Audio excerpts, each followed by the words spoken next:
আছে যে এই যে দলের এখনকার যে অবস্থা, তো বাংলাদেশের যে বাস্তবতা আপনি দেখবেন যে দেয়ালে জয় বাংলা লিখেছে চাপাই নবাবগঞ্জে ছাত্রলীগের দুই ছেলে, তাদেরকে পিটিয়ে মেরে ফেলা হলো, কুপিয়ে মেরে ফেলা হলো। তো এই যে আওয়ামী লীগের নাম শুনলে হামলা চলছে, আওয়ামী লীগের নেতাকর্মীরা কোনো প্রকাশ্যে এলেই তাদেরকে মব তৈরি করে পেটানো হচ্ছে, অপদস্থ করা হচ্ছে, পুলিশের হাতে তুলে দেওয়া হচ্ছে, এবং কোনো মামলা জাতীয় স্মৃতিসৌধে ফুল দিতে গেছেন আওয়ামী লীগের নেতা তার কন্যা সহ, তাদেরকে ধরে পরে আবার মার্ডার কেসে চালান দেওয়া হয়েছে। তো এই যে এই ধরনের যে পরিস্থিতি আওয়ামী লীগের জন্য এসেছে, বলা যায় যে দল একটা বড় বিপর্যয়ের মধ্যে এসেছে। তো এই যে অবস্থা, এখান থেকে আসলে ঘুরে দাঁড়ানোর জন্য এবং আপনাদের পরিকল্পনা কি? আর একই সঙ্গে আরেকটা বিষয় একটু জানতে চাই যে দলের নেতা কর্মীদের যারা তৃণমূলে আছেন, দেশে আছেন, যাদের সঙ্গে আমাদের কথা হয় প্রতিনিয়ত, তাদের একটা বড় অভিযোগ হলো যে কেন্দ্রীয় নেতৃত্ব বলেন, স্থানীয় এমপি বা আওয়ামী লীগের সভাপতি সাধারণ সম্পাদক যারা ছিলেন বা যারা আওয়ামী লীগের বিত্তশালী নেতা আছেন, দলের এই দুর্দিনে কেউ পাশে দাঁড়াচ্ছেন না। যে নেতা কর্মীরা জেলখানায় আছেন, যে নেতা কর্মীরা হাসপাতালে যাচ্ছেন, তাদের কেউ খোঁজ খবর রাখছেন না, দলের পক্ষ থেকে কোনো সহযোগিতা করছেন না। তো অলরেডি সরকার পতনের 4 মাস হয়ে গেছে, দলের নেতা কর্মীরা তো যারা দেশে আছেন অনেকেই অতিষ্ঠ হয়ে যাচ্ছেন। তো এই বিষয়ে আসলে আপনাদের পরিকল্পনা কি বা কি ভাবছেন?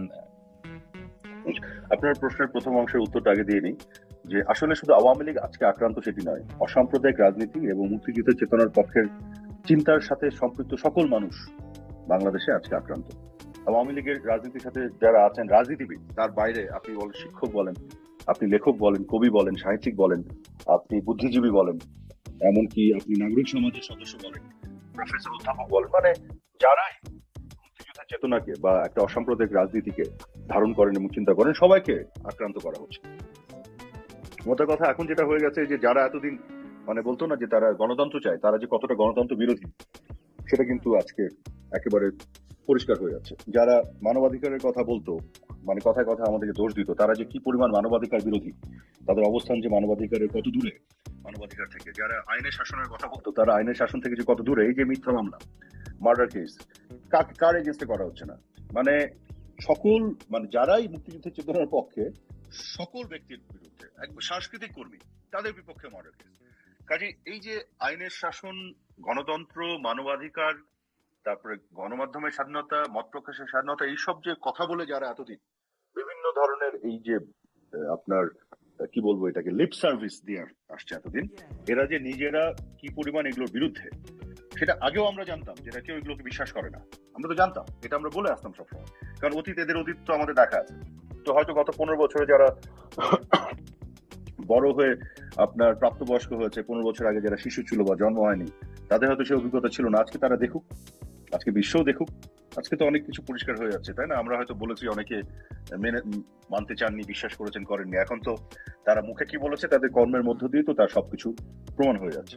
তো সেটা এখন বোঝা যাচ্ছে। আর আপনার প্রশ্নের দ্বিতীয় ইয়েতে যেটা আসছে, সেটা হচ্ছে আসলে যেভাবে এই ষড়যন্ত্রের মধ্যে পড়ে আমাদের এই সরকারের পতনটা হয়েছে, এবং এমন একটা মানে হুট করে একটা সার্টেন সিচুয়েশনে, ধরেন কি বলবো আপনাকে, মানে আমাদের তো কোনো প্রিপারেশন ছিল না কোনো কিছু নিয়ে, যে আমরা কিছু এরকম হলে আমরা একটা জায়গায় চলে যাবো, ওখানে থাকবো, এইভাবে টাকা পয়সা জোগাড় করে রেখেছি, ইয়ে করেছে, এগুলো তো ছিল না সত্যি কথা বলতে।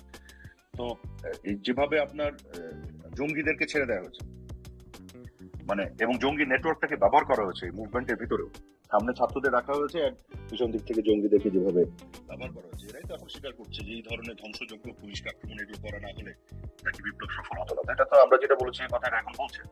তো এই জঙ্গিরা যখন ওপেনলি ঘুরছে, তো স্বাভাবিকভাবে যারা অসাম্প্রদায়িক এবং মুক্তিযুদ্ধের পক্ষের প্রগতিশীল রাজনীতি এবং চিন্তা ভাবনার সাথে জড়িত, তাদের জন্য তো একটা কি বলবো একটা ঝুঁকির বাস্তবতা তৈরি হয়েছে। তো সেই ঝুঁকির মধ্যে আপনি কি করবেন তখন? নিজেকে সেভ করা এবং রিঅর্গানাইজ, রিগ্রুপ করে আবার তো আপনার সুস্থ প্রগতিশীল রাজনীতির পক্ষে আপনাকে তো পথ চলতে হবে। তো সময়টা কিন্তু খুব বেশি আমি মনে করি না, তবে এটা খুবই সত্যি কথা যে আমাদের নেতাকর্মীরা তৃণমূলে খুবই কষ্টে আছে এবং বিভিন্ন ধরনের বিভিন্নভাবে আক্রান্ত হচ্ছেন। এবং আপনি যদি বললেন জয় বাংলা লেখার জন্য যেভাবে কুপিয়ে হত্যা করা হলো, তারপরে শুধুমাত্র এই যে 10ই নভেম্বর নূর হোসেন দিবস পালন করা, আমরা তো কোনো জ্বালাও পোড়ার প্রোগ্রাম দেখিনি। বিএনপি জামাত যেমন আমাদের সময় আপনার মানে ট্রেন কি বলবো ট্রেনের মধ্যে আগুন লাগিয়ে দিত, বাসে আগুন লাগিয়ে দিত, মানুষকে পুড়ে মারতো, আমরা তো জাস্ট একটা আমাদের একটা নূর হোসেন দিবস পালন করতে গেছি, আমরা 32 নম্বরে গেছি বিজয় দিবস পালন করতে। কিন্তু যেভাবে আক্রমণ করা হচ্ছে, এটা তো ধরেন পরিষ্কার যে মুক্তিযুদ্ধের কোনো চিহ্ন তারা রাখবে না, বাংলাদেশের জন্মের যে চিহ্ন সেগুলো তারা রাখবে না, যে কারণে আমাদের এই জয় বাংলা লেখার জন্য দুটো ছেলেকে কুপিয়ে হত্যা করলো, জয় বাংলার বিপক্ষে তাদের এই আছে। তো এগুলো তো এই জঙ্গিরাই করছে। সত্যি কথা, এখানে একটা হার্ডকোর জঙ্গি আছে, আর কিছু আপনার অ্যাভারেজ জঙ্গি আছে, কিছু সফটকোর জঙ্গি আছে, বিভিন্ন ধরনের জঙ্গি, ঠিক আছে। এবং জামাত এবং শিবির তাদের যে রাজনীতি, এগুলো তো আপনারা জানেন। যারা 30 লক্ষ শহীদের মৃত্যুর জন্য যারা দায়ী, যারা 14ই ডিসেম্বরে বুদ্ধিজীবী হত্যার জন্য দায়ী, যারা 2 লক্ষ মামুনের সম্মানহানির জন্য দায়ী, সেই মানবতা বিরোধী অপরাধীরা আজকে বলছে আমরা নাকি মানবতা বিরোধী অপরাধ করেছে, আমাদের বিচার করবে। আমরা যারা এই দেশ, আওয়ামী লীগের নেতৃত্বে এই দেশ স্বাধীন হয়েছে, আওয়ামী লীগের নেতৃত্বে দেশে গণতন্ত্র এসছে, এবং যতটুকু অর্জন আওয়ামী লীগের নেতৃত্বেই বাংলাদেশের যে ডেভেলপমেন্ট, উন্নয়ন, দারিদ্র বিমোচন, এই যে স্বল্পোন্নত দেশ থেকে উন্নয়নশীল দেশে যাওয়া হয়, তো শেখ হাসিনার হাত ধরে। হ্যাঁ, আমাদের ভুল ত্রুটি ব্যর্থতা নাই সেটা আমি বলছি না, সেটাও ছিল, কিন্তু যতটুকু আছে সেটাকে ফুলিয়ে ফাঁপিয়ে বড় করে প্রোপাগান্ডা অপপ্রচারও প্রচুর হয়েছে আমাদের বিপক্ষে, এখনো হচ্ছে। তো সত্য তথ্যের ভিত্তিতে দাঁড়ালে হ্যাঁ, আমাদের ভুল ত্রুটি ব্যর্থতা যেমন আছে, কিন্তু আমাদের অর্জন প্রচুর। এই দেশটা স্বাধীনতা আমাদের অর্জন, গণতন্ত্র আনয়ন আমাদের অর্জন। অনেক ক্ষেত্রে ব্যর্থতা আছে, এটা আমি অন্যদিন আলাপ করবো, এগুলো আমরা চিন্তা করি না সেটা না, আমরা সেলফ রিফ্লেকশন বা ইন্ট্রোস্পেকশন, আত্মসমালোচনা করি না সেটাও না, আমরা করি। আমি নিজেও আমাদের ব্যর্থতার জায়গাগুলি চিন্তা করি, অনেক সময় ছোট ছোট করে লিখেও রাখি। তো এগুলো করার দরকার আমি মনে করি, কিন্তু এট দ্য সেম টাইম যে ধরনের অপপ্রচার আমাদের বিপক্ষে, সেগুলো মোকাবেলা করা দরকার। আমার কথা হলো, রাজনীতিটা সত্যের উপরে দাঁড়িয়ে হবে। আপনার প্রতিপক্ষ, আপনি রাজনৈতিক ভাবে তাকে অপছন্দ করেন, এই জন্য তাকে মেলাইন করার জন্য, তাকে খাটো বা ছোট করার জন্য আপনি মিথ্যাচার করছেন, তো এটা তো কোনো সুস্থ রাজনীতি হতে পারে না। আমি তো কখনো কোনো বিষয় নিয়ে অসত্য কথা বলি নাই এখন পর্যন্ত। আমি তো এর আগেও চ্যালেঞ্জ করেছি, ভাই কোথায় পাবলিকলি তো আছে আমার কথাগুলি, তথ্যপাত্র যুক্তির বাইরে কোনো কথা বলিনি। কোনো বিষয় নিয়ে আমার একটা নিজস্ব ইন্টারপ্রিটেশন থাকতে পারে, যেটা আপনার সাথে না মিলতে পারে, কিন্তু ফ্যাক্টস নিয়ে আপনি দেখাতে পারবেন না আমি কখনো ভুল তথ্য দিয়ে কথা বলেছি সজ্ঞানে, এটা আমি কখনো করিনি। কখনো কখনো ভুল তথ্য যদি আমার মুখ দিয়ে বেরো আসে, আমি এটাকে আমার কারেকশন দিয়ে দিয়েছি সাথে সাথে। তো এখন আমার কথা হলো যে মিনিমাম সততা সত্যের উপর দাঁড়িয়ে যদি রাজনীতি না হয়। আমরা তো বলছি যে হত্যাকাণ্ডগুলি ঘটেছে 16 জুলাই থেকে 5 তারিখ পর্যন্ত, আমরা তো জুডিশিয়াল কমিটি করে দিয়েছিলাম, মাননীয় প্রধানমন্ত্রী করে দিয়েছিল, প্রথমে 1 সদস্য থেকে 3 সদস্য বিশিষ্ট।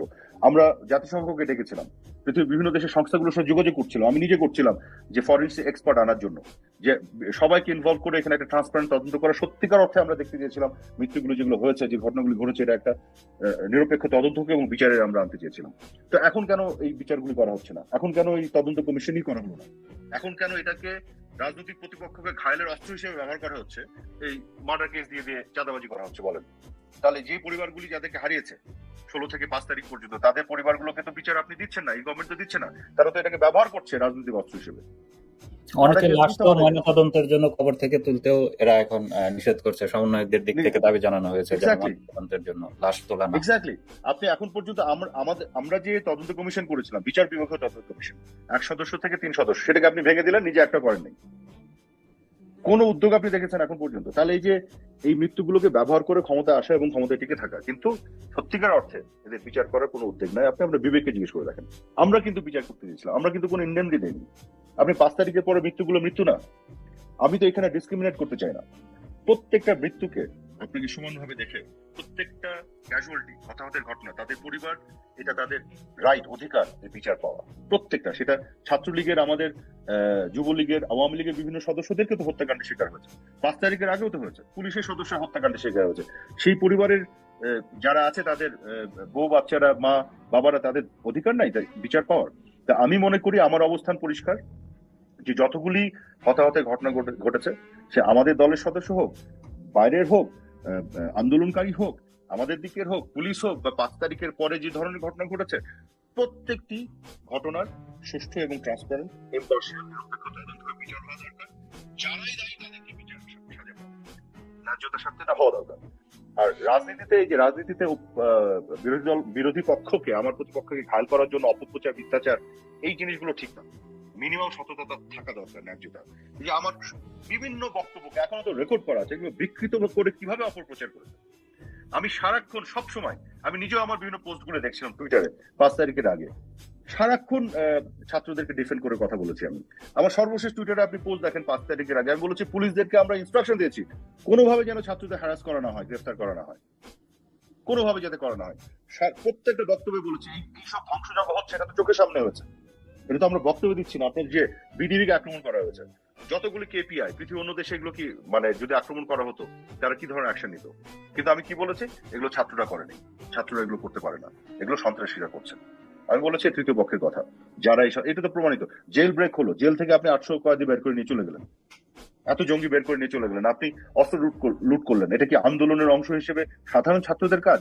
অবশ্যই না, জঙ্গিদের কাজ, সন্ত্রাসীদের কাজ। তো পরিষ্কার। এখন আপনি বুঝেও যদি বুঝতে না চান তাহলে তো কিছু বলার নাই, তাই না?